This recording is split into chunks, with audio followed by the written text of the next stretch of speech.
Bom dia, queridos. Quero convidá-los a estudar mais um Salmo da Palavra de Deus comigo. Então, abra sua Bíblia lá no Salmo de número 85. O Salmo tem o título de Um Pedido de Perdão. Embora esse Salmo seja basicamente um lamento da nação de Israel, nós podemos ver alguns indícios aqui no Salmo que apontam para o futuro de Israel numa referência profética. Assim, ao longo ali do início, os primeiros versículos, o Salmo parece se referir ao retorno do cativeiro babilônico, uma situação imediata ali do povo de Israel. Mas esses versículos podem retratar algo além disso, uma situação futura, além daquilo que é conhecido para os seus dias. A figura de perdão aqui serve para mostrar o forte contraste entre a situação que aquele povo vivia, a nação de Israel, e uma certeza de um futuro renovado. Tem uma outra passagem bíblica lá em Oséias, capítulo 3, que faz um resumo, uma espécie de resumo do que esse salmo também vai falar. Primeiro um momento de castigo e depois o momento da restauração dada por Deus. Então, Oséias, capítulo 3, versos 4 e 5, diz assim: Porque os filhos de Israel ficarão por muitos dias sem rei, sem príncipe, sem sacrifício, sem coluna, sem estola sacerdotal ou ídolos do lar. Depois tornarão os filhos de Israel e buscarão ao Senhor, seu Deus, e a Davi, o seu rei. E nos últimos dias, tremendo, se aproximarão do Senhor e da sua bondade. O salmista aqui, voltando agora para Salmo 85, mais uma vez é um salmo dos filhos de Corá, como da semana passada que nós estudamos. E ao longo do salmo, como eu disse, ele vai assegurar que Deus novamente vai demonstrar a sua aliança amorosa para com o povo de Israel. O Senhor tinha sido misericordioso no passado com aquele povo. Ele está irado no presente e por causa disso eles enfrentam o exílio babilônico. Mas o Senhor restaurará Israel no futuro. Então, para a gente apresentar esse salmo, eu segui esse esboço natural do texto e dividi ele em 3 vezes. Mas antes disso, vamos ter uma palavra de oração. Baixe sua cabeça, vamos falar com Deus. Pai de amor, nós te agradecemos por mais essa manhã que o Senhor nos dá. Te louvamos pela tua palavra, que tem sempre uma direção para nós, que transforma o nosso jeito de pensar e encarar a vida, Senhor. E nós te pedimos então para que esse salmo possa trabalhar em nossos corações e nossas mentes, e que nós possamos passar o nosso resto de dia e também a semana numa perspectiva que vem do Senhor, e não que nós não sejamos dirigidos por nossos próprios sentimentos, Senhor. É a minha oração no precioso nome de Jesus. Amém. Então, versos 1 a 3, é a primeira divisão que eu fiz aqui nesse salmo, fala do perdão de Deus. A palavra de Deus diz assim, Salmo 85:1: Favoreceste, Senhor, a tua terra, restauraste a prosperidade de Jacó, perdoaste a iniquidade do teu povo, encobriste os seus pecados todos, a tua indignação reprimiste a toda, do furor da tua ira te desviaste. Então, o versículo 1, tem essa expressão, favoreceste, Senhor. Essas figuras aqui, do favor de Deus, da restauração, do perdão, da interrupção da ira divina, apontam para esse desejo de um relacionamento perfeito com Deus por parte do salmista. Embora os verbos tenham sido colocados aqui para nós, traduzidos para nós em tempos passados, o que acontece aqui é provavelmente um recurso, uma característica da gramática hebraica. É algo chamado de verbos do passado profético, né? Então, o que é isso, pastor? São verbos colocados no passado, indicando que o salmista ele olha para os acontecimentos futuros tão certo de que eles vão acontecer, que ele coloca então os verbos já no passado, como se tivessem já acontecido. É curioso como a fé ou a confiança em geral dos salmistas retratam isso várias vezes, né? Em vários momentos a gente vê o salmista fazendo isso. Apesar do povo passar por um momento de grande dificuldade, a certeza do perdão, da restauração de Deus não sai dos lábios do salmista. Será que nós temos esse mesmo tipo de atitude? Será que quando nós passamos por dificuldades no dia a dia, nós mantemos, né, essa certeza do cuidado, do agir de Deus em nosso favor? Nesse sentido, nós temos uma grande lição para aprender com os filhos de Corá. Queridos, que o meu dia e também o seu dia sejam marcados por esse exemplo de confiança, a ponto de declararmos que, apesar das dificuldades, Deus continua fazendo o melhor para as nossas vidas.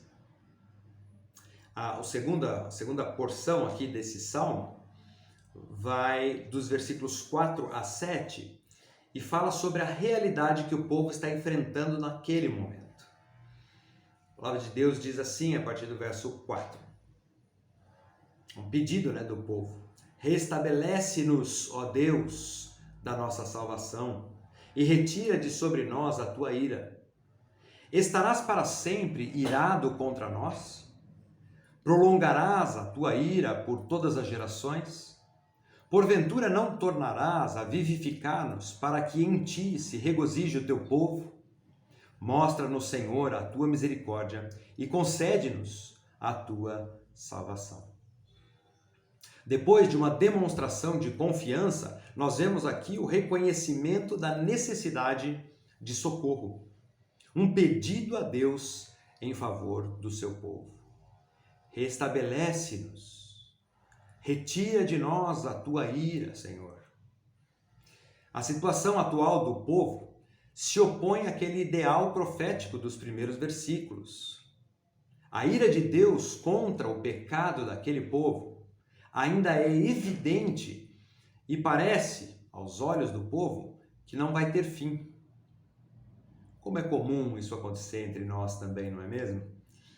Agimos contra a vontade de Deus tantas vezes, vivemos em pecado e prometemos que nós vamos melhorar todos os dias. Mas quando Deus derrama a sua justiça sobre nós, quando Ele nos castiga e nos coloca numa espécie de cativeiro, então nós julgamos que esse castigo é duro demais, está sendo longo demais. Até quando, Senhor, a sua mão vai pesar sobre mim? O salmista faz um apelo a Deus para que Ele os vivifique e para que mostre a sua misericórdia concedendo a salvação. Sem dúvida, nós também podemos fazer o mesmo. Podemos clamar: Senhor, permita que eu volte à minha situação anterior, quando a sua ira não estava sobre mim, mas sim a sua misericórdia e o seu perdão. Na última divisão desse salmo, nós temos então a resposta da esperança. Versos 8 a 13, assim nos dizem, né? Escutarei o que Deus, o Senhor, disser, pois falará de paz ao seu povo e aos seus santos. Nós estamos incluídos aqui, né? E que jamais caiam, ou seja, que eles não caiam novamente em insensatez. Próxima está a sua salvação dos que o temem, para que a glória assista, ou seja, se faça presente em nossa terra. Encontraram-se a graça e a verdade, a justiça e a paz se beijaram. Da terra brota a verdade, dos céus a justiça baixa o seu olhar. Também o Senhor dará o que é bom, e a nossa terra produzirá o seu fruto. A justiça irá adiante dele, cujas pegadas ele transforma em caminhos. Esse trecho começa com o compromisso do salmista em ouvir atentamente a instrução do Senhor. Escutarei o que Deus, o Senhor, disser. O salmista coloca aqui no verso 8. O salmista faz essa pausa para ouvir a mensagem divina em resposta à oração que o povo havia feito a ele. E ele tem certeza de que essa mensagem será uma mensagem de paz. Essa paz anunciada aqui pode sim ser experimentada em nossos dias, mas sem dúvida, de forma completa, tanto para Israel como para nós, ela só virá no reino do nosso Senhor Jesus Cristo. Por meio de muitas personificações aqui, o salmista descreve a realidade da salvação em Deus, que inclui a graça, a verdade, a justiça e a paz. Essas 4 qualidades espirituais que caracterizam a atmosfera do futuro reino de Cristo irão se relacionar em perfeita harmonia e vão envolver as nossas vidas quando nós estivermos na presença do Senhor Jesus, na segunda vinda de Cristo, quando Ele estabelecer o seu reino. No versículo 9, ele diz que essa salvação estará disponível aos que temem a Deus.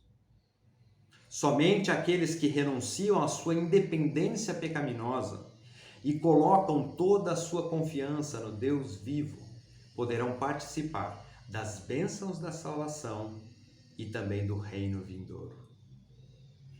Para nós, hoje, o lugar dessa reunião acontece aos pés da cruz. Inicialmente, a nossa salvação, mas também ao longo da nossa peregrinação.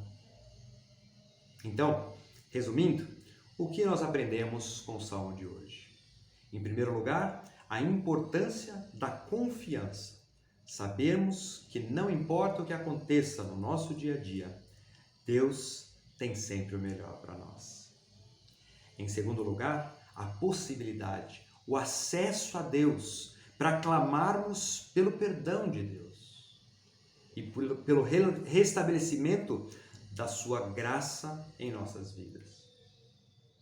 E por fim, na terceira parte, uma esperança renovada na certeza de que um dia Jesus voltará e estabelecerá seu completo reino de graça, verdade, justiça e paz.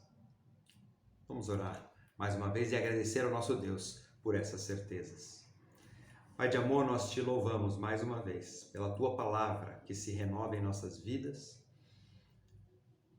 e pelo entendimento, Senhor, de que apesar de todos os nossos erros, apesar do castigo que algumas vezes enfrentamos em nossa vida por causa do nosso próprio pecado, ainda assim há esperança para nós, Senhor. Há a possibilidade de clamarmos pelo teu socorro. Há a possibilidade de pararmos para ouvir a tua mensagem de paz e o restabelecimento da tua graça em nossas vidas, Senhor. Por isso, nessa manhã, clamamos, Senhor. Se há em nossas vidas, uma situação em que estamos enfrentando por causa do nosso pecado, Senhor, clamamos pelo teu perdão, Senhor. Clamamos pela sua graça derramada sobre nós mais uma vez, pela tua misericórdia, Senhor, para seguirmos em frente. E também, Senhor, te louvamos e agradecemos porque um dia temos a certeza e a esperança de que Cristo voltará. E por 1000 anos, o Senhor reinará sobre todo o teu povo. E depois, por toda a eternidade, Senhor, estaremos na tua presença, livres de todo o pecado, de toda dor, em perfeita comunhão com o Senhor, Pai. Obrigado, Senhor, por esse relacionamento, por esse acesso que temos ao Senhor. É a nossa gratidão no dia de hoje, no precioso nome de Jesus. Amém. Queridos, que essas palavras aqui, né, esse salmo encham os seus corações no dia de hoje, no resto da sua semana. Um grande abraço para todos e nós nos vemos no final de semana. Até mais, um abraço.